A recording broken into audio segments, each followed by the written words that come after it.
ஒரு தலைமுறைக்கு இயேசுவை யாருன்னு காமிச்சுதான் ஆகணும். மூத்த ஊழியர்கள் வைத்து போன ஊழியத்தை செஞ்சுதான் ஆகணும். நவீன ஊழியக்காரங்க நாங்க வேற மாதிரி ப்ரோலாம் எங்களால ஆட முடியாது. சர்ச்சில் புகை போட்டவங்களுக்கு ஆட தெரியாது. 2 பொண்டாட்டியை வைக்க தெரியாது. செத்து போனாலும் சத்தியத்துல தான் நிக்க முடியும். செத்து போனாலும் சத்தியத்தை மட்டும் தான் பேச முடியும். நீ கூப்பிடாம போ, காணிக்கத்தானா போ, அழைச்ச ஏன் நீ காணிக்க தரடி, காக்கா பறந்து அப்பத்தை போட்டு போவோம். நீ காணிக்க தரடி, எங்க அப்பா வானத்துல இருந்து எங்களுக்கு மன்னாவை தருவார். காணிக்கைக்கு பின்னாடி வர்ற கூட்டம் இல்ல. ஜிபே நம்பர்னு போட்டு கேலண்டர் அடிச்சு ஓட்டுற கூட்டம் நாங்க கிடையாது. இந்த ஊழியத்திற்கு விதைக்க விரும்பினாலும் அக்கௌண்ட் போடுற கூட்டம் கிடையாது.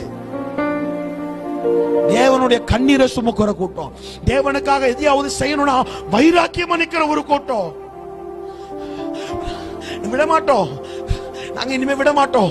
இனி இயேசுவை யாருன்னு இந்த ஊருக்கு காமிக்க தான் போறோம். இயேசு யாருங்க திருநெல்வேலி பார்க்க தான் போகுது, தென்காசி பார்க்க தான் போகிறது. ஏய், அப்படி செத்து போனாலும் பரவாயில்ல, ஸ்தேவானை போல செத்து போனாலும் என்ன வரவேற்க கர்த்தர் எழுப்பி நிற்பார் என்பதுல எந்த ஒரு மாற்று கருத்தும் இல்லை.